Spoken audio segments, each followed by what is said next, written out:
Hey guys, Brett from AstartesGaming here, back with some more potential Bannerlord news. Now, I can't vouch for the validity of this information, so I was hesitant as to whether or not I should share it.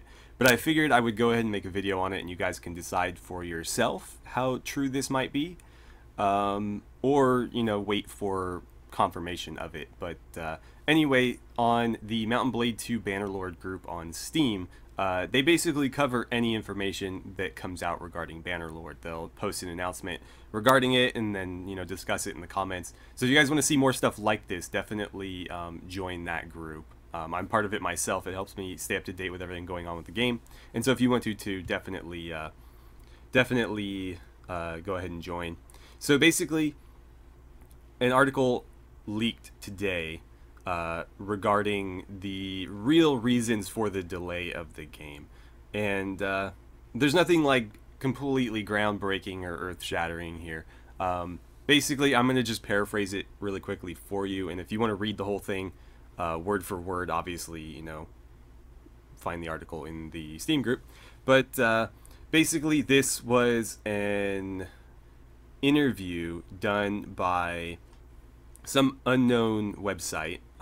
The article may just not have been released yet, or it got leaked a little bit early. But they were interviewing some people at Tail Worlds, sort of asking them what's going on with the game at present. And so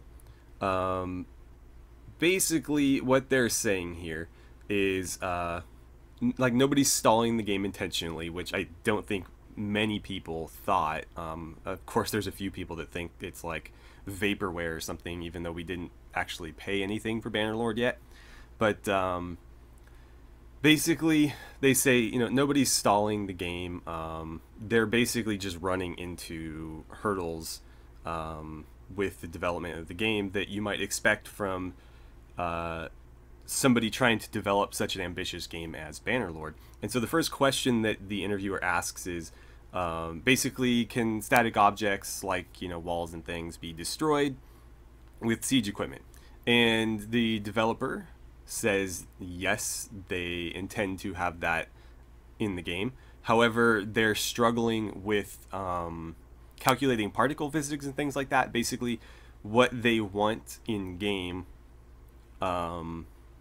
is difficult using the technology that they currently have. Now, keep in mind that this is a indie development team. They started as like 2 guys. I think it says somewhere in the article they're up to about 50 now, but still, this isn't like DICE or something. So they're not using the same systems as like DICE to develop Battlefield 4 or whatever. But they want to have really authentic particle physics. So when something gets destroyed, stuff will land in certain areas, and a chunk of wall that landed in front of you will stop you from moving forward, and you have to go around it, or maybe it hits you.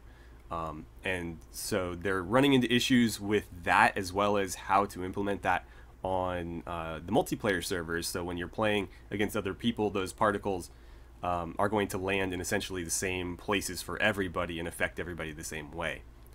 So that's one issue that they're having. And then the second question, which doesn't seem all that relevant to the holdups, but actually might be, is basically they ask who decides what everything should look and be like. And the answer is Armagun Yavuz, which is the CEO of Tail Worlds. He's the guy in charge. And so keep in mind, when you say like CEO, you think like this bigwig in a suit.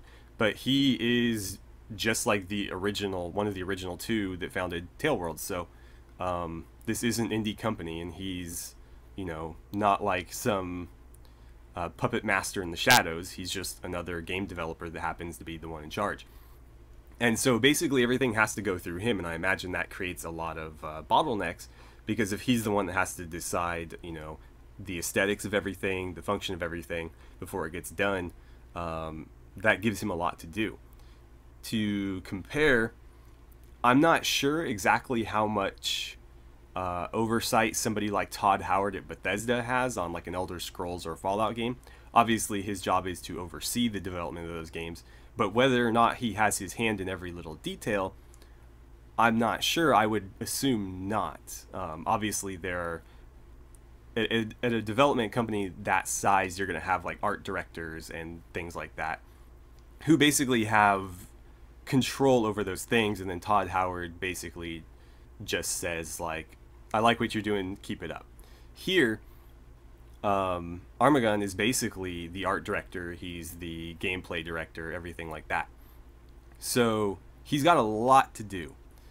And then essentially what they're saying in this part here is that game development companies in Turkey just aren't up to the same level as some of the other big game development companies. So like, I think most of the big ones are going to be in the United States, Canada, and the UK that I can think of. There might be some others outside of there. Obviously, in Asia, there's quite a few, but when, you know, I say big companies, you think like Ubisoft,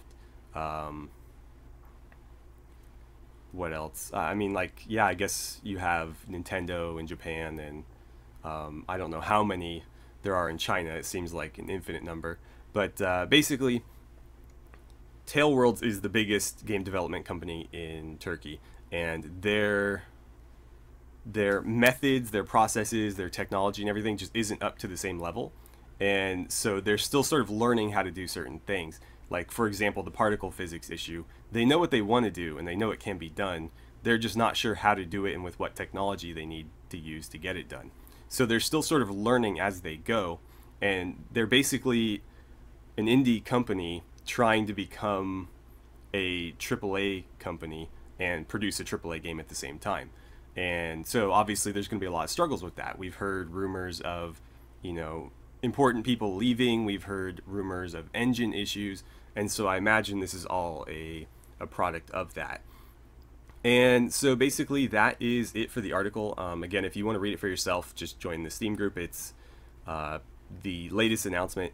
They also have a Discord channel that you can join if you want to talk about Bannerlord all the time. But anyways, that's it for today, guys. I just wanted to keep you updated.